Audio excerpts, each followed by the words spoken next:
Hey, Cougs, welcome back to the podcast. Today, we're going to talk business, and I'm excited because I am joined by fellow business owner Lance Lee. We've also met in, I don't even know when we met, Lance. I just know we've bumped into each other in a lot of different capacities. Yeah, all over the place. Coog world is small. Coug world is small. Lance is your media guy, like all things media. He does a lot of different things, and I'm just so excited that you're here. So, Lance, could you give a little intro to the people? Explain what you do.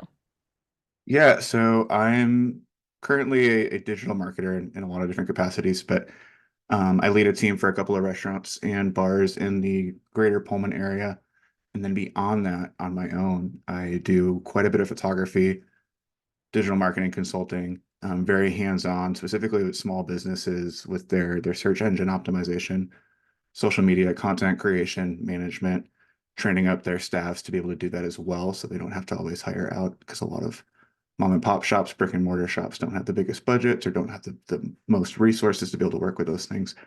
So really, I kind of hear what someone needs and then I just tell them based on my experiences the last 10, 12 years, how I can either specifically serve them or find someone who can do it better than me or more efficiently than me for their specific needs. That's awesome. Here's my question. Did you know going into WSU that that's what you wanted to do? I had no idea. No, I showed up. I was a first gen college student, which was really exciting. My dad and I went to college roughly around the same time and graduated around the same time. So that was a big deal for our family, and I was just happy to get to college. I went in for a journalism degree, and got very hands-on with student journalism and classwork and all of that, and very, very tight with the Pullman community. And I was just happy to do anything that would get me to meet people and get to have really cool experiences and hear stories, tell stories. And it just kind of snowballed into everything that it is today. That's awesome. I think a lot of people in business ownership either know exactly what they want to do since they're five or they like stumble into it. I definitely in the second camp as well. Yeah. So I was just curious what your experience was. hmm Yeah, especially with like being 20 something, 20s are so chaotic as it is, like knowing exactly what you want to do is kind of scary. So landing into it is a huge blessing as well. For sure. So, what did you end up studying? And then, what was your first job out of college, or what did that time look like for you? Yeah. So I ended up graduating with a degree in multimedia journalism and then staying an extra year because I didn't quite want to leave Pullman yet and got a second bachelor's in public relations at Stratcom. So I was a Murrow college kid. Shout out Murrow. And I had already had quite a few jobs in college. Like I have a lot of energy. And I explored that with Pullman and jobs on campus and jobs beyond that. So I held on to a few of those. So I actually still have one of my first jobs in college that was media related outside of the student newspaper, which was the Coug. And so I've been with them going on 8 years now. And I kept that when I went out of college and then just kind of explored for a bit. I moved around between a couple different states, kept coming back to Pullman. My jobs have always been kind of just gig work. The gig economy has blessed me. So through that, I kind of just honestly how I started Media by Lansley and started my work outside of the full-time stuff I do with the teams here in Pullman. I can't really nail a single job I had outside of college. I was just kind of like, that sounds cool. Let's do it. That's awesome. I think that's great. Do you mind explaining how you got your job at the Coug? Because I think we were talking about this before I was recording. People don't realize there's opportunities in the Coug community. And especially you and I both know with Cougs First and stuff, like there's Coug businesses and there's opportunities that I think a lot of people just don't even ask. So I want to hear how you got this gig with Yeah, Bob. if I remember correctly, because it was a while ago, it was back in I started school in 2013.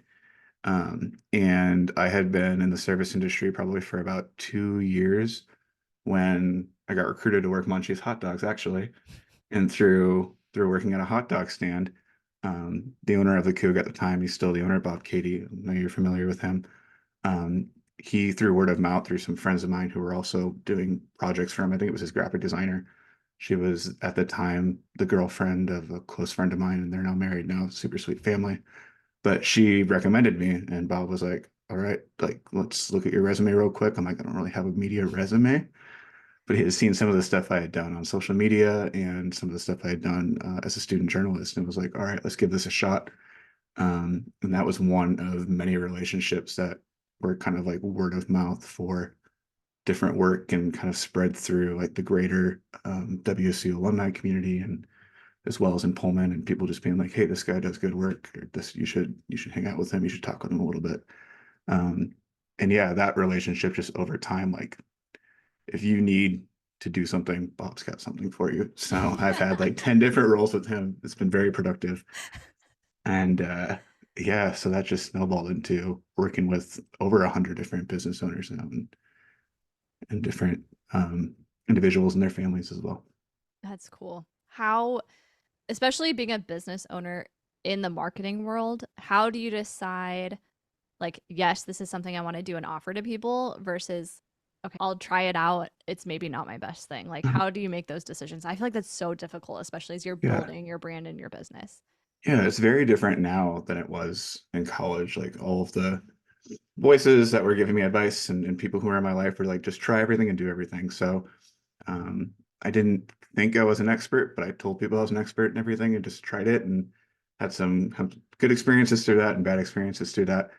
And really just took any work I could get. And then out of college, as I started realizing that I didn't have as safe of a bubble to make mistakes like college offers you, kind of refined my expectations and had to figure out what my like one or two things were that I was looking for. And I found that community was a key word for that.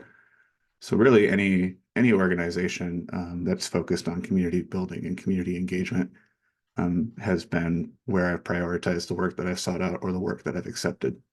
That's cool. And that's such a unique like thing because not every business has that. But I mean, I definitely would thinking of the Cougar, I'm like, yeah, that is community. So I wouldn't have thought of that Mhm. until you had said that. That's interesting. Yeah, and it's not only been great for business, but also just great for like mental health and personal well-being and relationships and all. Just knowing kind of where my values are at and how I want that to be applied to work. So it's been pretty solid. That's awesome. So what's the ratio between stuff you do for the Coug? Because as we talked about before recording, you're Mhm. essentially on salary with them, but you also have your own business, do your own stuff too. What's Mhm. kind of the ratio of how you balance all of that? Yeah, so my relationship with the Coug, which I don't know how many people listening, I'm sure a lot are very familiar with the Coug, have a lot of emotional ties to it, memories, visit often. Great place. They're actually very, very invested in their marketing and their relationships with the community and Cougs Beyond. And so over time, which was originally a part-time position, is now a full-time position for me. That's half of my creative output and management output. I'm on full-time with them as well as any other business affiliated with them. So like the land Pullman is co-owned by the current owner of the Coug and Munchie's Hot Dogs is right outside, and I support that as well. So that's what I'm doing. And I'm leading their team there as well. So we hire out part-time college students, interns. We work with collegiate freelancers, things like that. So there's about any day between 5 to 10 different collaborators that I'm coordinating on different projects for now, for next year, for years to come, which is really exciting and really cool. And then outside of that, depending on the year, I think right now I've got like 9, 10 clients outside of the Coug that are media by Lance Lee. And I don't have as much freedom or control with the marketing there in the sense of like I'm not a director of their work. But I get to collaborate with different businesses through either shooting their food menus. I've had 8 food menu shoots in the last 3 weeks. It's been fantastic, super fun. Dialing in their menus, working on their websites, working through their Google landing pages, optimizing their SEO for like map apps and things like that that you're not always thinking about. A lot of back end and just bigger creative picture stuff. So really hard unless I like look at a list right now to dial in every little thing that I work on with them. But we've got varying contracts based on the business's needs. Dang, that's a lot.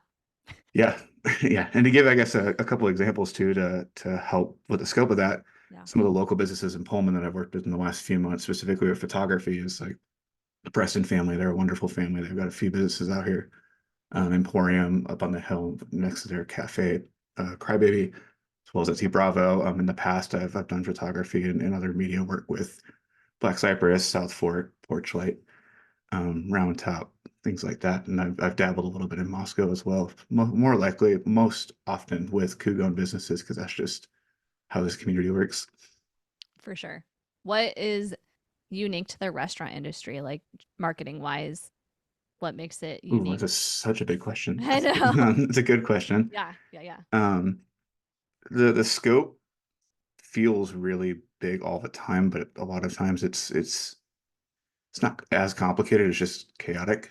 There's always an emergency happening every single day. There's a lot of things that marketers that we're taught to do and that we can do creatively.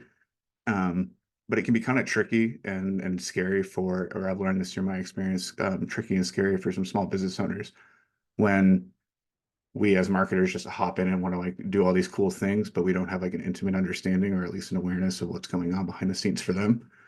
I've been really blessed with a lot of exposure to like the operations of businesses and what it looks like from the beginning to the end of a business. And I've had roles just paying rent in college, from back of house, front of house, all that stuff. So just the minute details that come with food prep, the way those things should look, how to be able to not just gain attention through social media and search engines, but actually get people in so that those who are on the floor on site can actually convert those individuals into customers and returning customers and long-term relationships, things like that. So um, yeah, it's really, really dynamic and That's a good word. very specific. Yeah. So a lot of times it's a lot of just question asking and then like making sure that like my experiences either get communicated to others who are supporting and working with me with us, um, or just making sure that even if someone doesn't have the information that they need, that they're creating or publishing or working in some capacity that at least reflects well on the business owners and the businesses themselves. Small businesses are very personal for the owners themselves too, so it has an intense emotional element that isn't as that doesn't feel as two-dimensional or safe as like a corporate type of work, or like working with the university state media is very different. And I mean, to your point, just anyone listening, if you're like, I heard marketing and SEO, I need Lance and need to hire him now. There's so many more layers to that and like how Hmm. to have that handoff work well. And business is going to have their stuff together for marketing to amplify the message. And I think a lot of business owners think, I don't understand social media and the internet, so I'm just going to outsource that to someone and hope they save the day. So that's why I Hmm. asked that question. Yeah, and sometimes too, I've learned through my experiences as well that some of those specific things like SEO and social media do need just one person working on it, depending on Mm. the business or the scope of it. But then other times, like you can have that like one person do 15 different things for especially like a sort of really small business, like a coffee shop, for example. But it's tricky to know when you need to actually hire someone full time to handle just one of those things, or whether they can do all 15. Um, just scrolling through LinkedIn, you can see a million complaints from all over that spectrum of what doesn't work. But Oh, for sure. What for you business wise, how are you able to also manage working on your business? Because I think that's also an element, like, especially when you're in marketing, you also have to market you. So, how do you tackle that? I'm going to use the word tricky a lot during Yeah. this entire conversation. Um, I don't feel like I've even confidently known how to do that well until probably the last year and a half. A lot of college and just most of my 20s. I'm 29 now. I just was operating cluelessly and just kind of hoping for the best. So before it was very little sleep and just grinding and just doing the stereotype that you hear in a lot of videos on social media and others encouraging who aren't necessarily doing the same thing encourage you to do, which is just go, go, go all the time. But now for self-marketing and in managing my own business and operating outside of these bigger things that carried me for so long, um, it's really been just refining that messaging. Like that's how I landed on that word community for clients and knowing, Yeah. um, understanding the bigger picture of just my personal well-being as well as like I still don't know where I want to land in 10 years, but I know the direction that I'm going and kind of vaguely where I want to be. So making sure that those values stay aligned and that I'm not working on 30 different things at the same time, that I actually understand my capacity. And so I've also been really lucky with outside of social media. Like I don't have 13,000 followers. I've got maybe 1,500, which I actually really enjoy because I'm engaging directly with 1,000 of them all the time.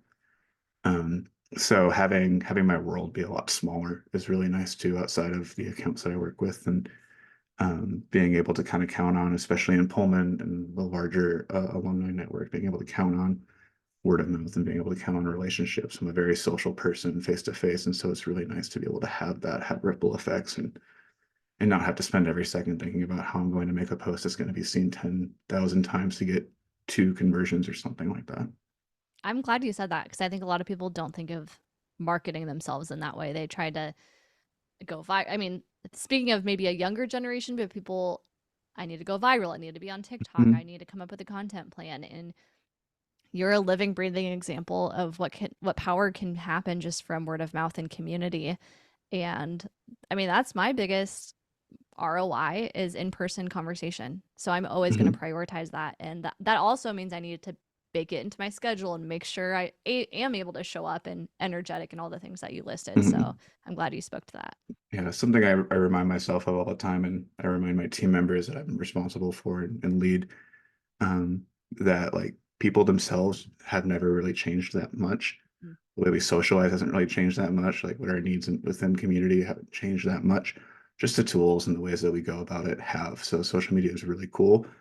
But like the internet hasn't been around forever. Facebook hasn't been around forever. Like our cell phones haven't been around forever. So same principles stand. And so I spend as much time as I can understanding that Yeah. and just applying it to myself.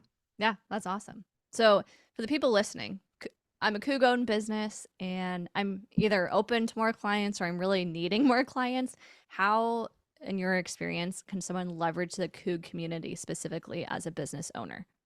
So like the Coug as in Coug alumni Yeah, or like WSU. Okay. I yeah, was like, we Coug also just alumni. talked about the Oh, Coug. So I was like, sorry, Bob. I wanted to clarify.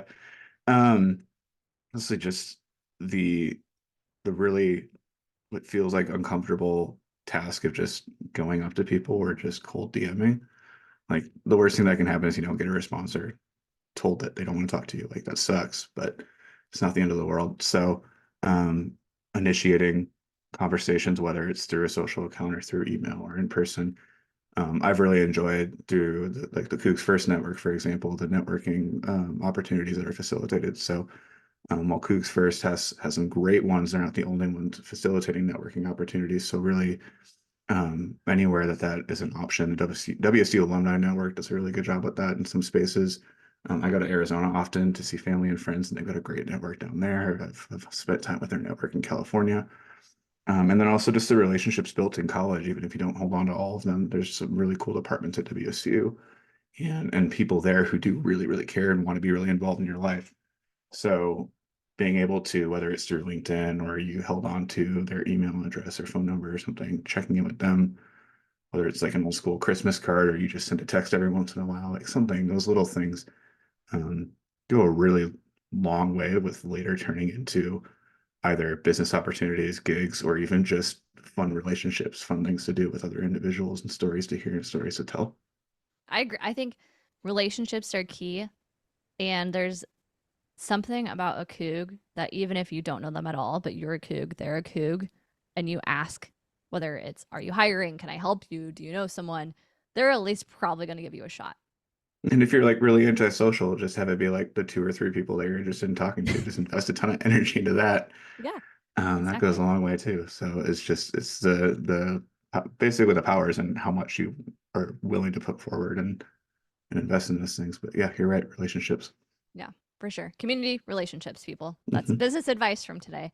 What other things, as you've grown in your client load, the number of people you've worked with and experience, what are some maybe like 3 business tips that you've learned along the way? Yeah, number one, you can't do everything by yourself. So really important at some point figuring out whether it's for your own well-being or just so that you can grow and scale. Just recognize like you can't be your own accountant and manager and content creator and this and that. And like at some point, like you got to recognize where your skills are at or what your capacity is and be willing to bring other people in, seek out advice, things like that. One man band is some people can do it really well, but it's not everybody's cup of tea. Um, Number two, this sounds super basic, but resting is really important. I'd much rather, at least for myself and my teams, I've seen this benefit them too. If they're operating on 2 hours of sleep, because whatever was going on in your life, whether it's your kids or you're in school and you got exams and stuff, you're operating at like 20% of your actual abilities because you're not well rested and you're not healthy. So being able to, even if you only have 5 hours of being 100%, that's way better than 24 at just a few.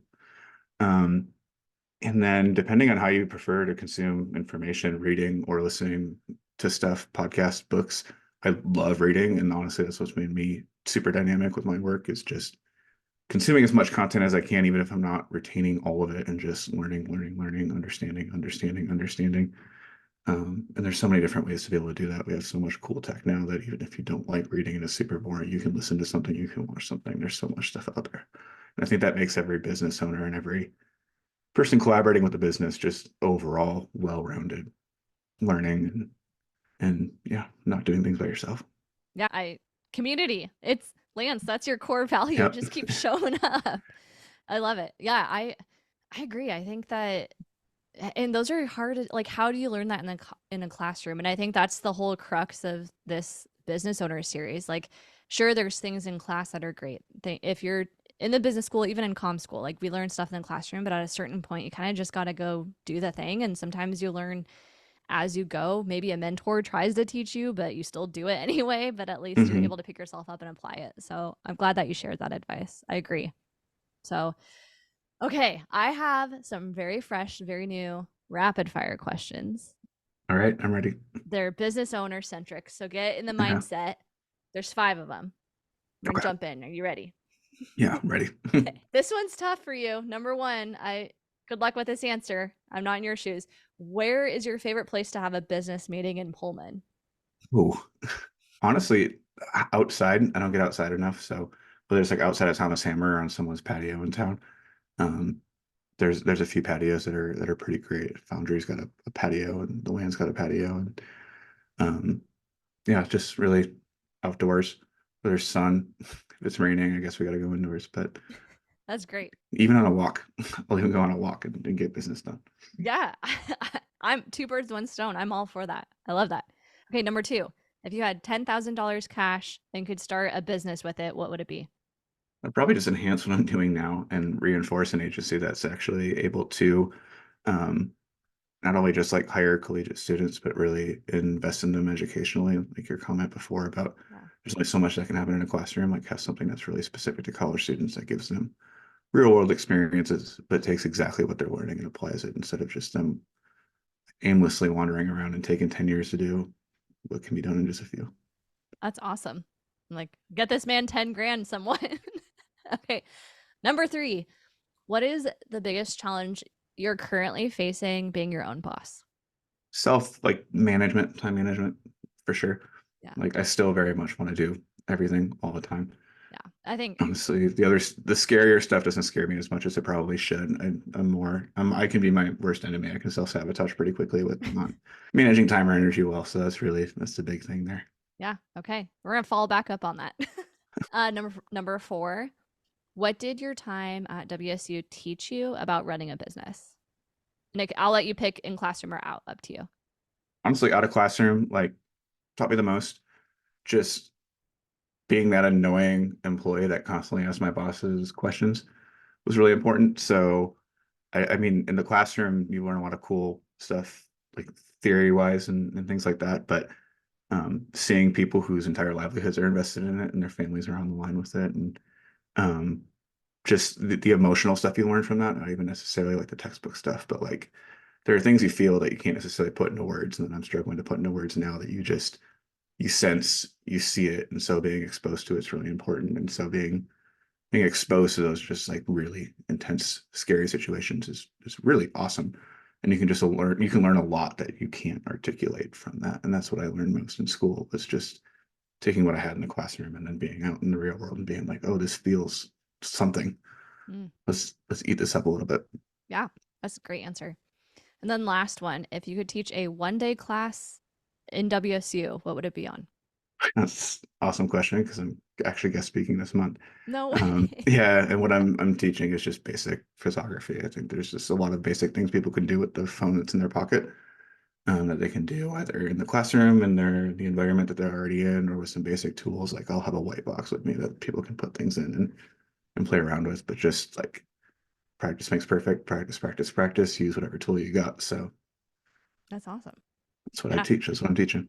Very cool and practical. And hopefully you get some good connections out of there. Maybe you get some team members. Then you can take stuff Mhm. off your plate. Then you can time manage Yeah, better. I actually recruited a team member last fall from a classroom. That's cool.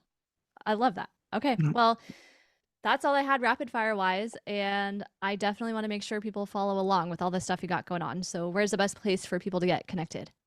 Kind of nerdy. LinkedIn's my favorite social media platform. So You know the kid, finding me there. the kids. I asked a few of the student during our student series, and two of three said Yeah. LinkedIn. So I think it's Oh, coming there you around. I go. don't think that's a nerdy answer. Yeah, no, I think it's great too because it really hasn't changed that much in the last like 10 years. It's just really simple Yeah. and undervalued. But yeah, no, LinkedIn, find me on LinkedIn as Lance Lee. I mean, you can type in my last name too. Like my last name's not Lee, it's Lijewski.